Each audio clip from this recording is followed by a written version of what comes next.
ኤልያስ አብዷል። አብዷል ማለት ኤልያስ ሌላ ሰው ነው። እኛን ራሱ ረስቶናል ማለት ብቻውን ማውራት ጀምሯል። አሊ እንደነገረንና ከዚህ በፊት ነው እንደነበረው ነው የሆነው። ምን አንቺ ኤልያስ አበደ እያልከኝ ነው? ኤልያስ በስተመጨረሻ በሀና ምክንያት አበደ። ራሱን ስቶ ማንንም ሰው እንደማያስታውስና ከሀና ውጭ ሌላ ሰው ማወቅ እንደማይፈልግና ማወቅም እንደማይችል ሀና የሰማችውን ነገር ማመን አቅቷት ራሷን ሳተች። በእኔ ምክንያት ነው፣ እኔ ሞት ይሳነኛል፣ ከዚህ በኋላ የማስፈልግ አይነት ሴት አይደለሁም ስትል ራሷን ወቀሰች። በጣም እያለቀሰች ነበር ይሄንን ያለችው። ሰላም ቻናል ቤተሰቦች፣ ቻናሌን ላይክ ሰብስክራይብ በማድረግ ቤተሰብ ይሁኑ። ሀኒዬ ራሷን ወቀሰች፣ በጣም እያለቀሰች እኔ የሚገባኝ ሞት ነው፣ ከዚህ በኋላ አንድም ነገር አይገባኝም፣ የኖረልኝና ለእኔ ሲል ብዙ ነገር ያደረገልኝን ሰው የዛሬ ማሳበጃ ምክንያት የሆንኩት እኔ ነኝ ብላ ራሷን እየጎዳች በጣም እያለቀሰችና በጣም ራሷን ትልቅ ከፍተኛ ጉዳት እያደረሰች ነበር። ይህን ስታይ ወይዘሮ ሜላት ማመን አቃታት። አስተዋይና ትሁት የነበረችው ልጇ ዛሬ ራሷን እየጎዳች ስታይ ምን አይነት ነገር እንዳጋጠማት አሴር ጋር ሄዳ አናገረችው። አሴርም ሁሉንም ነገር ነገራት። በእሷ ምክንያት አሁን ላይ በጣም ከባድ ሁኔታ ላይ ያለና ያበደ ሰው አለ፣ ከዚህ በፊት ከጎኗ የነበረ ሲል ለወይዘሮ ሜላት ነገራት። ወይዘሮ ሜላት የሰማችውን ነገር ማመን አቃታት። ሀና ራሷን እስከምስት ድረስ በጣም ከባድ ሁኔታ ላይ ናት። ማንንም ማናገር እንደማትፈልግና ከዚህ በኋላ ማንንም ማግኘት እንደማትፈልግ ተናገረች። አሁን ላይ ለዚህ ሁላ ምክንያት እኔ ነኝ ብላ ታስባለች።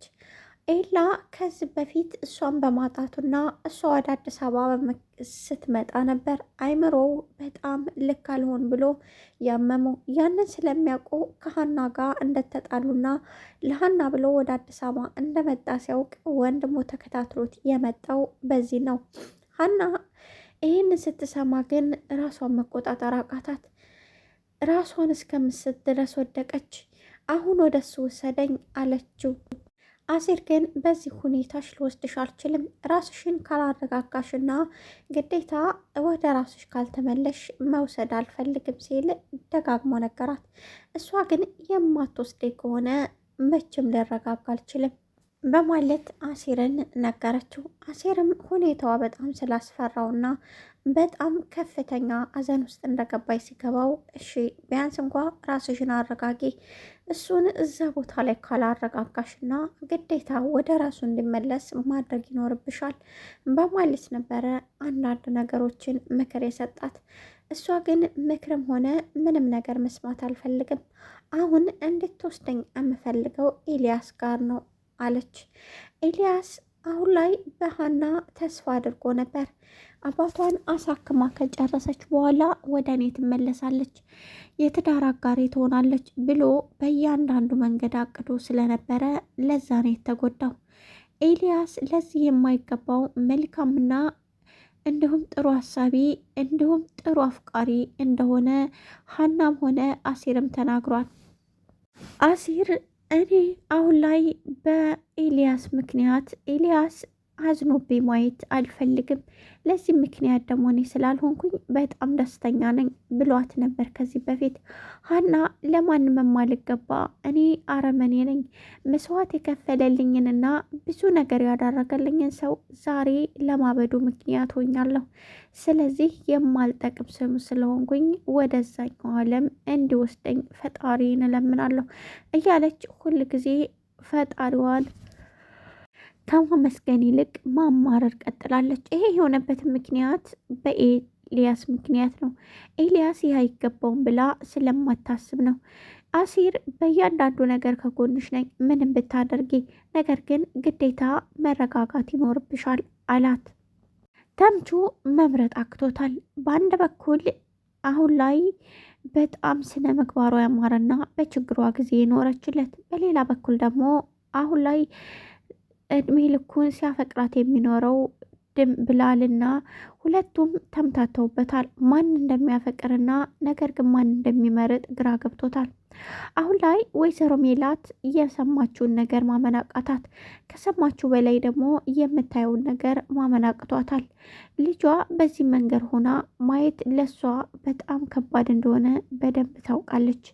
ነገር ግን ይህ ፍቅር የሚባለው ነገር ምን ያህል ከባድ እንደሆነ ጥልቀቱን ባታቅም ሰዎችን መረዳት ትችላለች።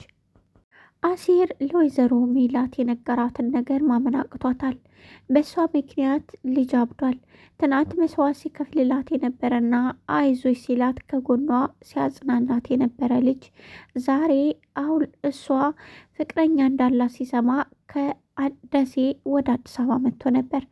አዲስ አበባ ሆኖ ሁሉንም ነገር ሲያውቅ ደግሞ የበለጠ ተጎዳ። በዛ ምክንያት ትንሽ ልክ አልነበረም እንጂ በጣም መስራት የሚችል ሰው ነው። ወይዘሮ ሄለን ልጅን አሁን እሱን ግዴታ ወደ እሱ ወደ ቀልቡ እስካልተመለሰ ድረስ ልጄ ወደ ቀልቧ ልትመለስልኝ አልችልም። አሁን ላይ አንዳንድ ነገሮችን ሳሯሩጥ ልጆችን የረሳኋቸው ይመስለኛል። ልጄ ምን ሆንሽብኝ እያለች በተደጋጋሚ ማልቀሷን ወይዘሮ ሜላት አሁን ላይ ልጁን ወደ ጤንነቱ የምትመልሰውም ሆነ ወደ ተሻለ ህይወት የምትመልሰው አንድ እሷ ብቻ ናት በማለት በተደጋጋሚ ተነገረ። ቢሆንም አሁን ላይ ሀና በጣም የጸጸታት ነገር ቢኖር ለአንድ ቀን እንኳ ላግኝሽ ባለኝ ታይም ምን አለ አግኝቸው ቢሆን ኖሮ እያለች አንዳንድ ነገሮችን ይጸጽታት ጀመር። አሁን ላይ ሀንዬ በጣም ግራ ገብቷታል። በሌላ በኩል እዚህ ቤት ያለው ነገር፣ በዛ በኩል ደግሞ የህፃናት ትምህርት በጣም ከባድ ነው። በስተ መጨረሻ ሲር ሀንዬን ለመርዳት ከጎኗ እንደሚሆንና በእያንዳንዱ ነገር ሲከፋት ማየት እንደማይፈልግ በወሬ ሳይሆን በተግባር እያንዳንዱ ነገር አሳይቷል። ኤልያስ ለራሴ ትሁን በሚል ትልቅ አይምሮ ጠባብነት አሁን ላይ ከባድ ሁኔታ ላይ የደረሰ ይመስላል። አቶ ኖላዊ ከሚስታቸው ጋር አብረው መኖር እንደሚፈልጉና አሁን ላይ አቶ ኖላዊ ምንም ቢሆን ከልጃቸው ጋር ሳይሆን ሚስታቸው ጋር አብረው መኖር እንደሚፈልጉ በተደጋጋሚ ተናግረዋል።